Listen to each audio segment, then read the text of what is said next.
Hi there, I'm Marissa Streit. I'm the CEO of PragerU. Now, you don't usually see me on camera, but today is a very special day at PragerU. We have an amazing guest, so it's my honor to welcome her and have a conversation with her. Sarah Huckabee Sanders, thanks for coming in. Thank you so much for having me. It's great to be with you. I'm proud to say that I have an accomplished young lady sitting with me, and I'm sure many media companies are not going to recognize how accomplished you are, but I am. And we are here at PragerU very much appreciative of everything you've done for our country and so proud of your work. In addition to that, we both have 3 little children, so we're moms. And we've both really thrusted ourselves into saving America, which is something so admirable because it hasn't been easy. Not for you, not for me, but certainly not for you. So thank you so much for coming in and sitting down with me. Oh, this is great. I love that you emphasized young, too. So I keep trying to remind people we're young. We're young. We're still young. We're still young. Totally true. You know what I want to ask you, as a mom, what do you think is the state of America's education? We were hearing a lot of conversations about this, especially right now. Some people are feeling like there should be more patriotism taught to kids in school. Some people are feeling like we should be more critical of America's education system, but also of America in general.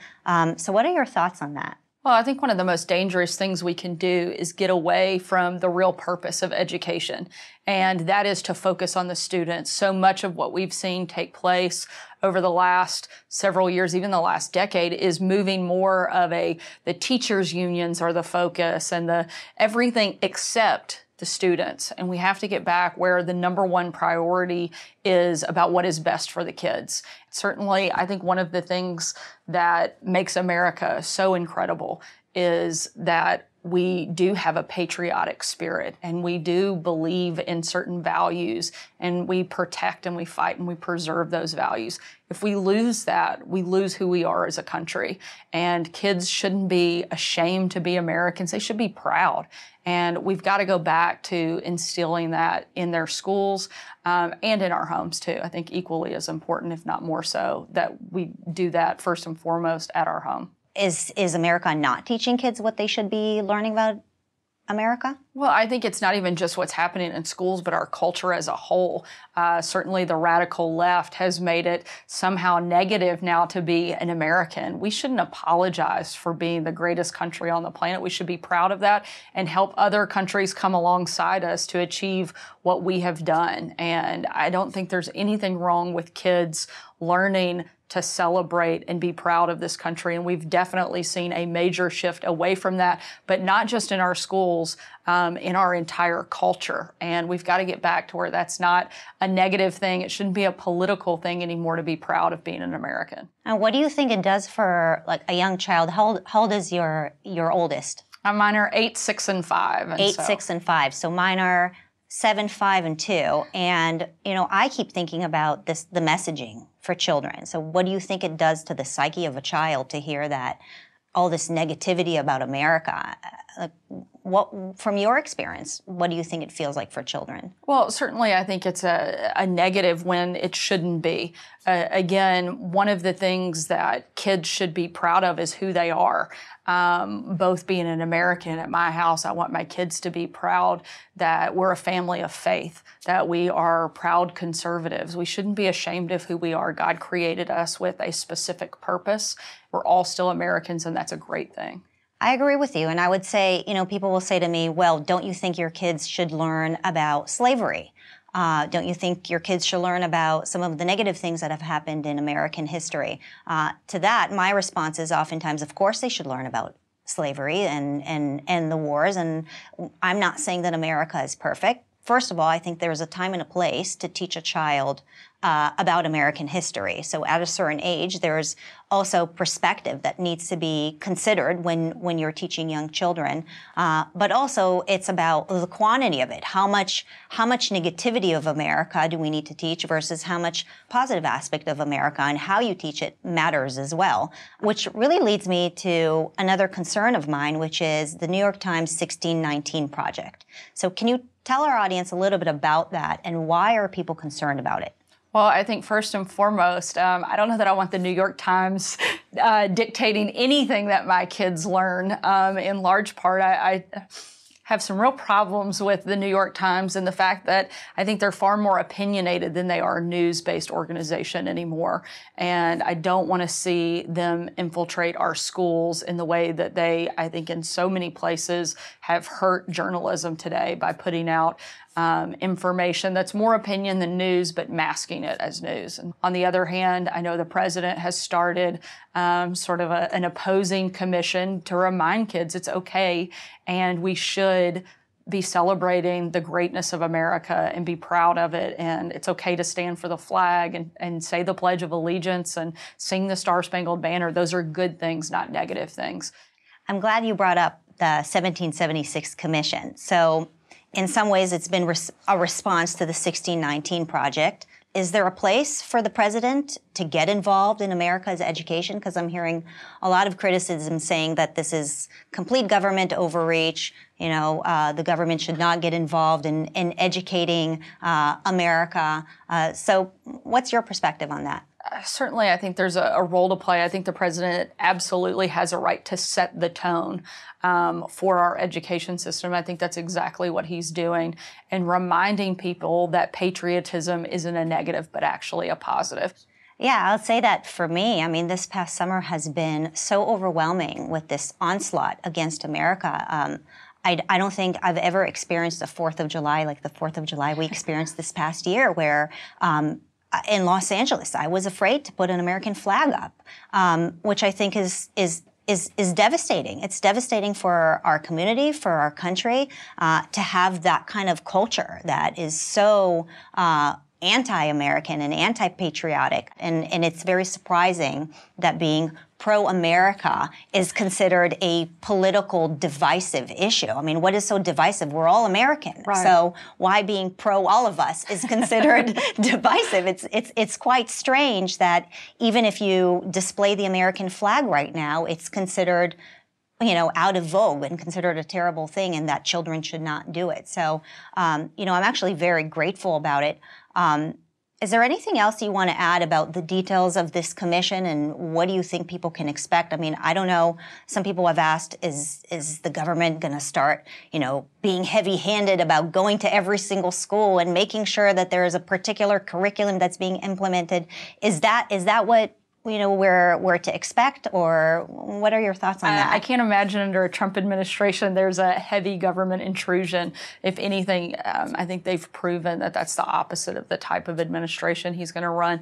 But one thing I think is very important is it reminds parents, particularly in communities who feel like they're alone, as a reminder that they're not. That not only are they not alone, but that the President of the United States is supporting them, backing them up, and in this fight with them, and reminding them why it is so important for us to continue to love our country.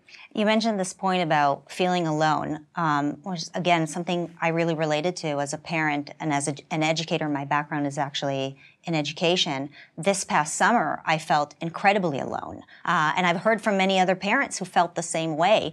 And then you would go on these mommy groups on Facebook. They have these mommy groups where one you're of the most dangerous places in America. It's really one of the most dangerous places in America. It's where you go to get doxxed, insulted, lose friends, and certainly many of these groups very much lean towards the left. And since 4th of July, there's been a lot of conversation about how you're not even supposed to celebrate 4th of July anymore.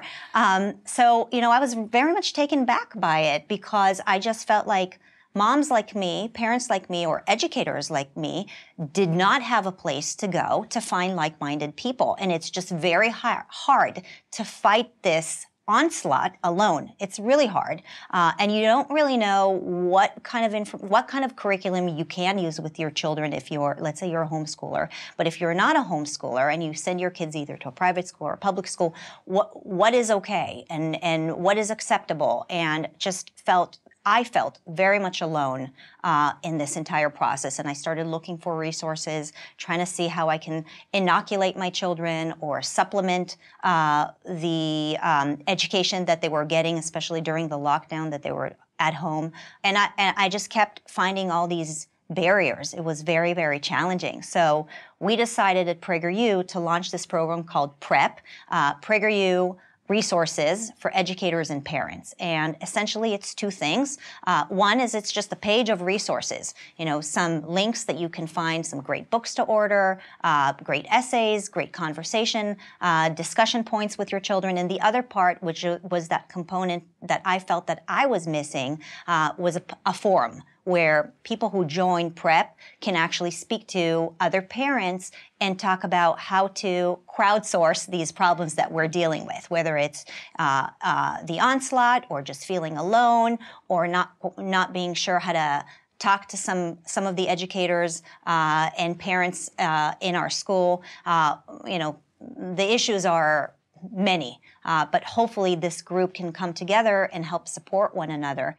Well, I think it's excellent. I love what you guys are doing because I think so often as parents, particularly moms, despite the fact you're constantly engaging with other moms, it can be very isolating.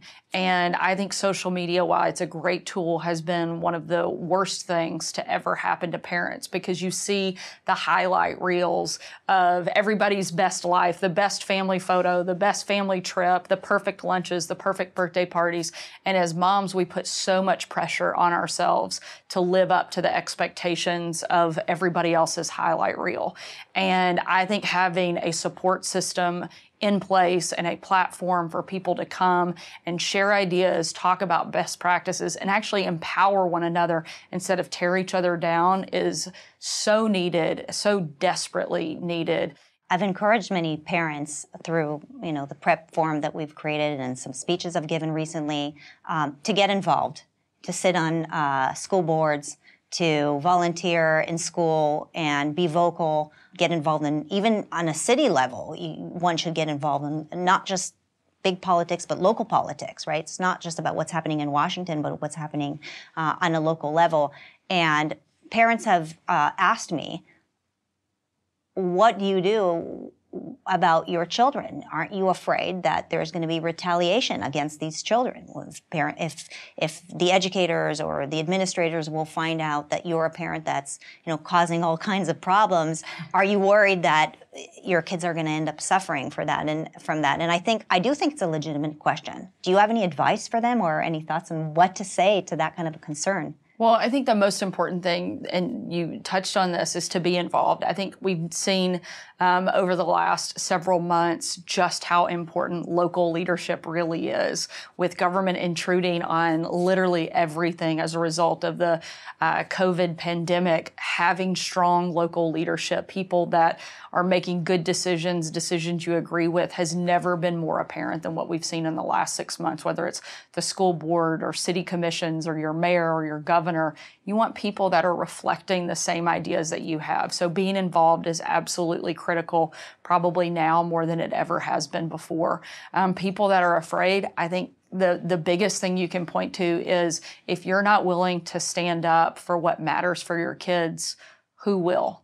And is that what you want to happen, is when nobody stands up and we move so far to the left? I think it's a risk worth taking because our kids matter, their education matters, their lives matter, and what happens in our communities matters.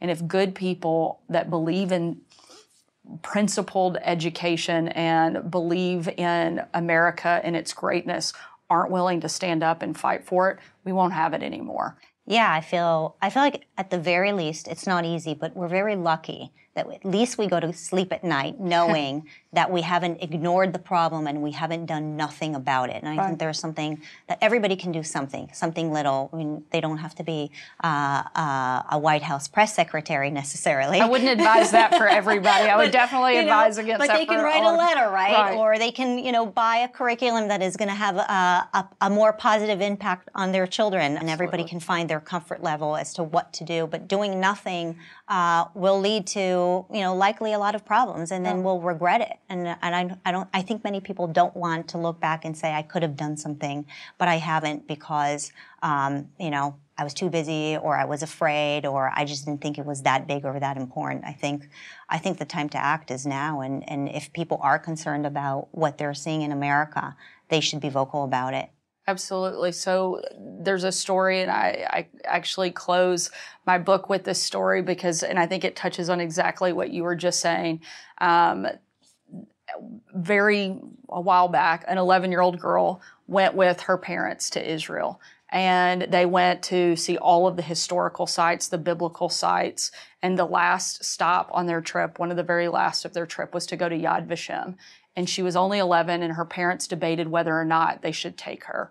They had been there many times before. They knew how graphic the images were, how difficult it would be for an 11-year-old to walk through and understand and fully appreciate just how dark a period in our world's history this was. But they also felt like it was incredibly important for her to see what happens when people are unwilling to stand up and fight back and not stand and look evil in its face and say, not on our watch. And so they walked through that museum. The father stood next to his daughter throughout the entire museum. And she never said anything. She just kept walking. He, all the while, not looking at the exhibit, but watching his daughter, wondering, does she understand why we're here? She looked at the photos of the pictures of the shoes that had been ripped right off of kids' feet that were piled dozens of feet high. She listened to the voices of the survivors talk about how difficult it was for them to come out on the other side. She saw the photos of the bodies that were stacked, one on top of another. She didn't say a word for an hour and a half, which is a pretty big feat for an 11-year-old girl. At some point, though, she reached up and grabbed a hold of her dad's hand, still not saying anything. And he was so terrified that they had put too much on their 11-year-old daughter and that she wouldn't understand why it was important for them to be there until they got to the end. And they stepped up to a podium and it had a guest book, and she wrote her name and her address down in the guest book. And next to it was a place for comments.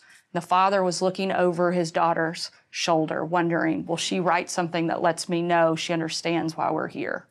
And she wrote down the words, why didn't somebody do something?